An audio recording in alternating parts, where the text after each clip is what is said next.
हम बात कर रहे हैं तो रिफ्लेक्स एक्शन।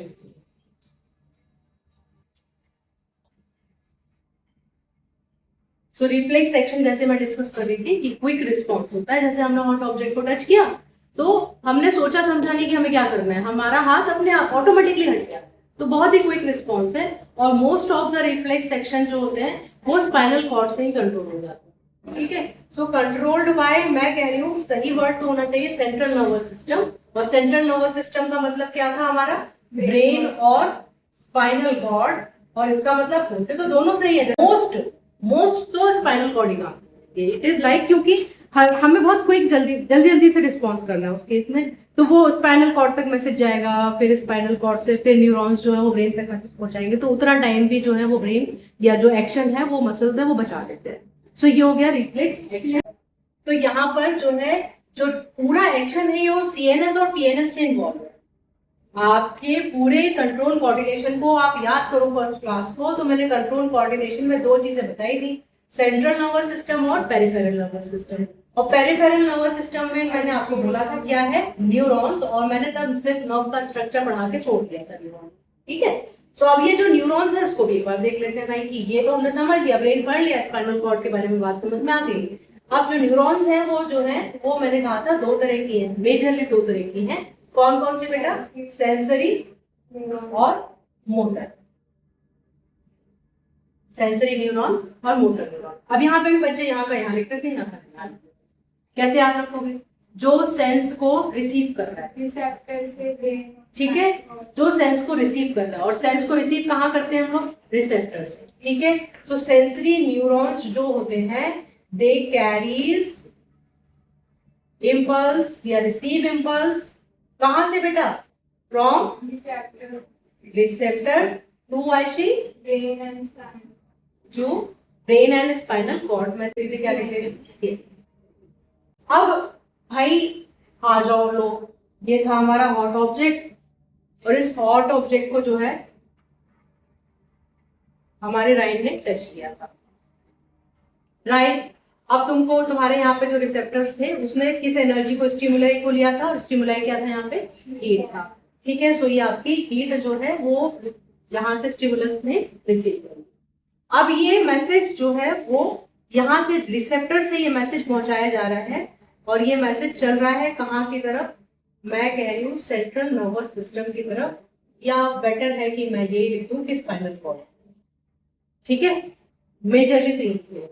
तो अब ये वाले न्यूरॉन्स जो आपके इम्पल्स को लेके जा रहे हैं यहाँ पर, इन्हीं न्यूरॉन्स को तो हम क्या कह रहे हैं, सेंसरी न्यूरॉन्स। और ये लो भाई मैसेज यहाँ पे पहुंच गया।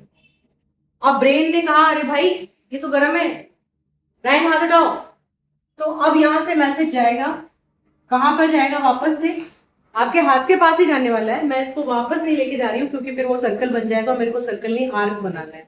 ठीक है, तो यहाँ पर जाएगा, ये थी आपकी कौन सी सेल बेटा, रिसेप्टर सेल। यहाँ पर होगा जहां पर इफेक्ट आने वाला है, तो मैं कहूंगी इनको इफेक्टर सेल्स। ठीक है, इफेक्टर सेल्स। तो ये मैसेज आपके इफेक्टर सेल्स के पास पहुंचा दिया जाएगा।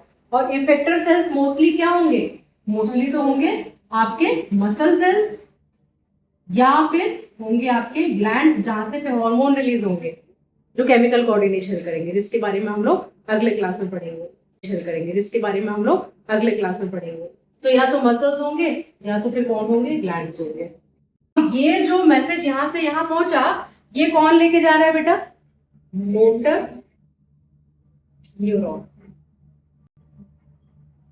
Motor, right.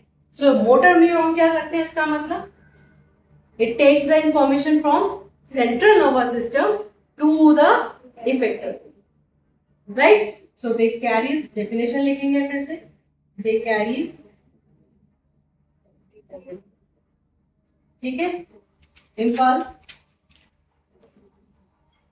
from central nervous system to effector, और ये effector cells क्या होंगे, या तो मसल्स होंगे या फिर ग्लैंड्स होंगे, मोस्ट। अब इस पूरे एक्शन को जो फास्ट परफॉर्म किया गया with the coordination of CNS and PNS, इस पूरे एक्शन को हम बोलते हैं रिफ्लेक्स एक्शन। ठीक, और इस एक्शन को परफॉर्म करने में तुमको एक पाथ दिखाई पड़ रहा है, एक पाथ है जो कि एक आर्क बना रहा है। राइन, यस और नो? ये एक आर्क बन गया कि नहीं बन गया? ठीक है, तो एक पाथ है। So the path followed by a reflex action is known as reflex arc. तो ये रिफ्लेक्स आर्क की डेफिनेशन हो गई। एक्शन और आर्क दोनों की डेफिनेशन एनसीईआरटी में लिखी होगी, लिख भी लो शायद हो तुम। अब बच्चे, एक और तरह की न्यूरॉन्स होते हैं। मैंने तुमको उसने बताया था कि करंट का सर्किट ब्रेक नहीं होना चाहिए। यहाँ कहीं सर्किट ब्रेक सा होता हुआ सा दिख रहा है। ठीक है, तो यहाँ पर मालूम है तुमको, यहाँ पे प्रोसेसर न्यूरॉन्स हैं और जो इसको और इसको कनेक्ट करती हैं। तो ये न्यूरॉन्स मैं यहाँ बना रही हूँ और इन न्यूरॉन्स को हम कहते हैं रिले न्यूरॉन्स। ठीक है, सो ये है रिले, जो कि दोनों तरह के न्यूरॉन को डेफिनेशन क्या होगी? किसके? Relay neuron. Relay neuron connects the sensory neuron to the. अब इसको थोड़ा सा और डिटेल में समझना है क्योंकि इसको अप्लाई करके भी क्वेश्चन आ जाए। अभी हम इसको थोड़ा सा और समझेंगे। चलो मानते हैं कि आपने जो है रायन ने इसको हॉट ऑब्जेक्ट को टच किया था, फिर हमने मान लिया कि भाई चलो ठीक है सेंसरी न्यूरॉन्स थे, उन्होंने जो है स्पाइनल कॉर्ड को बोला, फिर स्पाइनल कॉर्ड ने आपके मसल्स को बोला कि यहाँ से इम्पल्स आ रही है, उसने बोला मसल को भाई मसल अपनी मसल हाथ हटाने का मतलब क्या है? मसल को मूव कराना। यहाँ पे आपका मसल काम कर रहा है, अभी ग्लैंड का काम नहीं मैंने बताया, ग्लैंड का काम मैं बताऊंगी बाद में, अभी मैं मसल की बात बता रही हूँ। तो हाथ हटाने का काम कौन कर रहा है? मसल कर रहा है। अब एक बात बताओ कि ब्रेन ने तेरे को मैसेज तो दे दिया था राइट कि मसल हटाओ, यहाँ से हाथ को हटाओ। मसल कैसे हिल गई? बिना एनर्जी के कैसे हिल गई मसल? क्या हुआ वहां? कुछ तो हुआ होगा ना कि ये मेरे हाथ वाली मसल हिल गई और ये हट गया। तो यहाँ पर क्या होता है, जब तुम लोगों ने 9th क्लास में मसल सेल्स पढ़े थे, मसल सेल्स में तुम लोगों ने एक प्रोटीन पढ़ा होगा, कॉन्ट्रैक्टाइल प्रोटीन। तुम लोगों ने पढ़ा होगा मसल टिश्यू में कि स्पेशलाइज्ड काइंड ऑफ प्रोटीन, हो सकता नाम ना पढ़ा हो पर वहां पे एक प्रोटीन वर्ड जरूर लिखा है कि मसल टिश्यू में प्रोटीन प्रेजेंट है, स्पेशलाइज्ड प्रोटीन। बेटा उनको हम कहते हैं कॉन्ट्रैक्टाइल प्रोटीन। कॉन्ट्रैक्टाइल वर्ड का मतलब जो ऐसे ऐसे हो सकते है ना, एक्सपैंड हो सकते हैं, उसको आप पढ़ ही चुके हो, समझ ही चुके हो। तो पता है क्या होता है कि ये जो प्रोटीन प्रेजेंट होते हैं ना, इस इम्पल्स को रिसीव कौन कर रहा है? इफेक्टर। इफेक्टर मतलब मसल्स, और मसल्स में प्रेजेंट है वो प्रोटीन। और प्रोटीन की केमिस्ट्री ऐसी है बेटा कि जैसे ही वो एनर्जी उसको मिलेगी, उस एनर्जी के कारण जो प्रोटीन, मान लो ये जो प्रोटीन है ना, ये अपना कॉन्फ़िगरेशन चेंज करता है। कॉन्फ़िगरेशन चेंज करने का मतलब स्ट्रक्चरल चेंज।